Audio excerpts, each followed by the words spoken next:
Hi there. We're on day 57 of our Through the Bible in one Bible. I always say that. New Testament in 1 year. I said it so many times last year that it just stayed, right? So let's jump over here. Turn that off. Okay, today it's just uh, a single subject, just short. It's only 20 verses, so it shouldn't take long. Okay. Jesus heals a woman in Jairus' daughter. And when Jesus had crossed again in the boat to the other side, now he had just left that Genesis or whatever that city was, they asked him to leave. He healed the man of the tombs with all the things, and they went into the pigs and went down. And so he got back in his boat. And when Jesus had crossed again in the boat to the other side, a great crowd gathered about him, and he was beside the sea.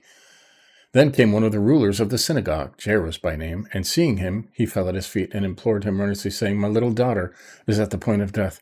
Come and lay your hands on her so that she may be made well and live." And he went with him. And a great crowd followed him and thronged about him. And there was a woman who had a discharge of blood for 12 years. Can you imagine? Who had suffered much under many physicians and had spent all that she had and was no better, but rather grew worse. She heard the reports about Jesus and came up behind him in the crowd and touched his garment. For she said, "Even if I touch his garments, I will be made well." And immediately the flow of blood dried up, and she felt in her body that she was healed of her disease. And Jesus, perceiving in himself that power had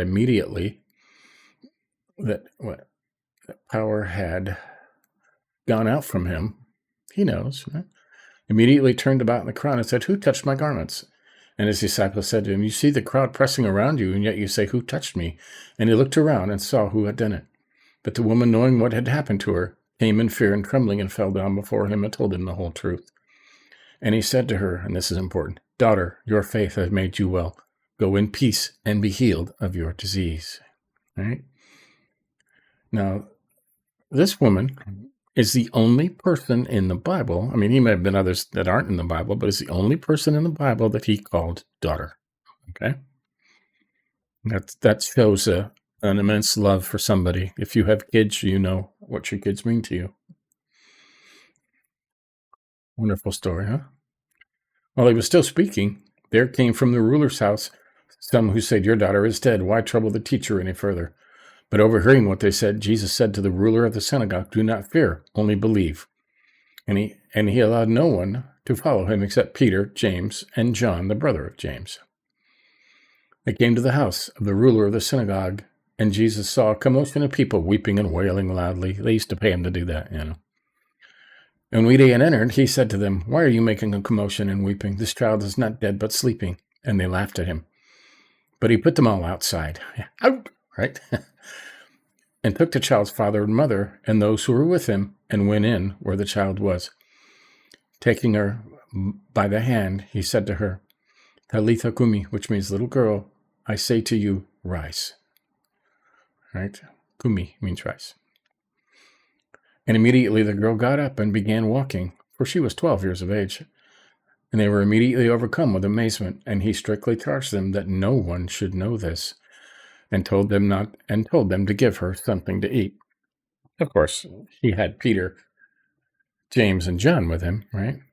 James and John, his brother. So they wrote about this later. Somebody probably found out. Okay. But so there you go. And I believe that's the rest of Mark 5. I'll check tomorrow. Yep. Tomorrow we'll do half of Mark 6, right?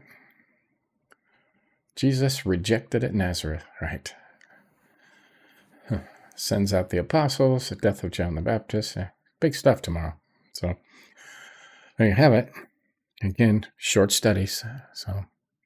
But it's good. It gives us a chance to get through the whole New Testament and get time to tear it apart. Okay, this is a basic story, not a lot to tear apart. Of course, you could, get great meaning from all of these and tear them apart. We're reading through the whole New Testament. So in here, we can say we read through the whole New Testament. Okay? God will reward you for that, okay? He will. So there you go. That's day 57. And tomorrow we'll do it again. Give us a like if you think about it. Catch up on anything you may have missed, and join us again tomorrow. See ya.